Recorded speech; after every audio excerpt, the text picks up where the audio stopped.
네, 경기도 고양시갑 김성애입니다. 먼저 국방부 장관님께 질의 드리도록 하겠습니다. 네. 역사 왜곡으로 지금 군이 많이 망가졌는데 복구하시느라 정말 고생이 많으십니다. 네. 근데 제가 지금 보니까요, 지금 2005년에서 2006년생들이 입대를 하고 있죠. 넷플릭스 보고 캐대원 보는 친구들인데 역사에 대해서 그 시대에 맞는 교육을 좀 해야 된다라고 생각하거든요. 그런데 저희가 지금 공군 신병 훈련 교육용 교재 기본 군사 지식 교본을 한번 들여다봤습니다. 보시면 내용에 보시면요, 북한군이 매일같이 암송하는 군인의 일반 의무 얘기하면서 당의 유일 사상과 김정일의 혁명 사상이라고 되어 있습니다. 김정일의 교사 당의 정책을 무조건 옹호 관철한다. 그러니까 이게 지금 김정일이 사망한 지 꽤 되지 않았습니까? 그리고 김정은이라는 새로운 인물이 들어와서 김정은 방식의 지금 한국에 대한 대응들을 하고 있는데 아직도 교과서에서는, 그러니까 교본에서는 김정일 시대를 얘기를 하고 있습니다. 근데 이제 김정일에 대해서 저렇게 쓰는 게 문제다라고 하면서 좀 내용을 찬찬히 들여다 보니까 그 정도에서 그치지 않습니다. 이것도 이제 공군 기본 군사 지식에 나오는 얘기인데요. 일제가 우리나라를 빼앗을 때 우리나라의 군대도 같이 없어졌다라고 단정을 하고 있습니다. 장관님, 우리가 광복군이 있었다라고 설명하고 그렇게 가르치고 있지 않습니까? 네, 그렇습니다. 광복군, 독립군, 예. 아주 기본적인 얘기인데 저렇게 해서 우리나라가 군대가 그때 없었다라고 해버리는 것은 글쎄 뭐 그런 일부 수정주의적 사관을 갖고 있는 자들이 있는지 모르겠지만 대한민국 군인들에게 저렇게 가르친다는 것은 조금 문제가 있지 않나 싶고요. 그다음에 제가 특히 분노했던 부분은 이 일제시대 양성됐던 조종사들 부분인데요.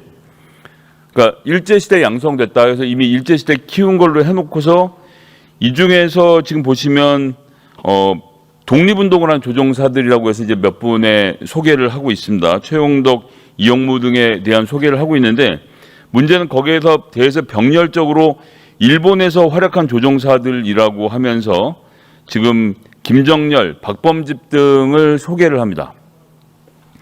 이 두 분은 민족문제연구소가 발행한 친일 인명사전에도 들어있고 특히나 박범집의 경우에는 1943년 매일신보 인터뷰에서 뭐라고 말했냐면요.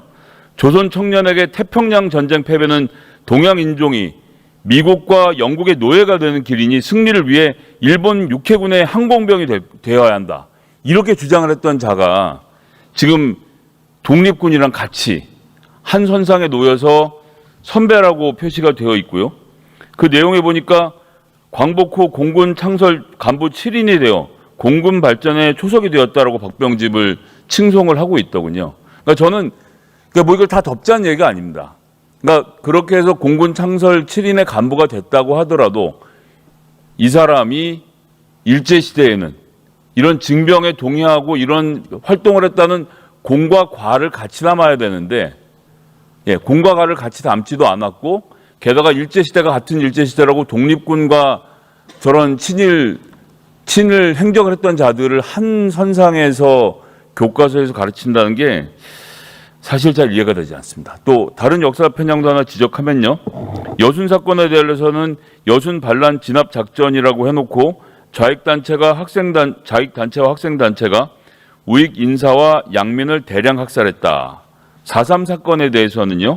제주도에서 공산 분자들의 일부 잔당들이 폭동을 일으켰다. 이렇게만 적어놓고 있습니다. 장관님, 이게 내용이 전반적으로 좀 시대착오적이라는 생각도 들고 이 교본이 왜 중요하냐면요. 이거 훈련병일 때 이 교본을 잘 외운 병사들이 좀 더 좋은 부대, 엘리트 부대로 간다는 겁니다. 그래서 병사들이 입대하자마자 2005년 6년생들이 이렇게 역사관으로 무장한 다음에 자기 자대로 가게 되는 건데 장관님, 제가 지금 말씀드린 내용에 이런 역사관에 많이 동의가 안 되시죠? 네, 뭐 약간 시대 정신에 좀 안 맞는 것 같습니다만은 역사는 사실을 기초로 해서 기록돼야 되기 때문에 네. 2005년 6년생들이 이제 이 군에 들어와서 첫 발을 내딛는 이 습관들인데 보다 더 건강한 정신적 사고가 될 수 있도록 더 체계성을 갖추겠습니다. 이게 정기적으로 3년에 한 번씩 개정하도록 되어 있는데 김정일 얘기를 저렇게 아직 넣어놓은 걸로 봐서 그냥 만들어놓고 계속 복사해서 붙였던 것 같고 교본이 전반적으로 국방부 예산에 30억을 들여갖고 지금 매년 찍고 있는데요. 제가 지금 공급만 말씀드려서 그렇지 다른 데도 비슷할 것 같습니다. 그래서 저는 뭘 새로운 걸 가르치자는 것이 아니라 올바른 국가관을 형성할 수 있도록 교재에 대해서 한번 전면적 검수를 좀 부탁드리겠습니다. 네, 공군뿐만 아니라 육해 공이 이런 점들이 좀 불편한 점들이 또 역사에 잘못된 점들이 있는 것을 한번 살펴보겠습니다. 네, 감사합니다.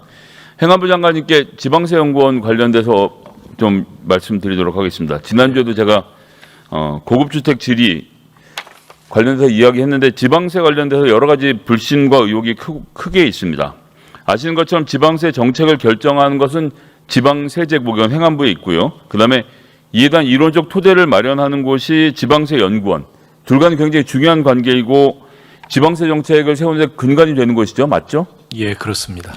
예, 그런데 이제 국정운영 계획에도 나와 있는 소위 말하는 갑질 없는 행복한 일터가 되게 하기 위해서 장관님도 무진장 애를 쓰고 계실 텐데 작년에 제가 그 국정감사 때도 질의를 했습니다만 행안부가 관리 감독하고 있는 지방세연구원에서 직장 내 괴롭힘 또 연구평가 조작 이런 사건들이 벌어졌다는 보고는 들으셨죠? 예, 죄송합니다만 아직 보고를 받지는 못했습니다. 아, 예, 이거 제가 국정감사 때 지적했던 건데 아마 쉬쉬하고 있는 것 같은데 꼭 한번 보고를 받아보셨으면 좋겠는데요.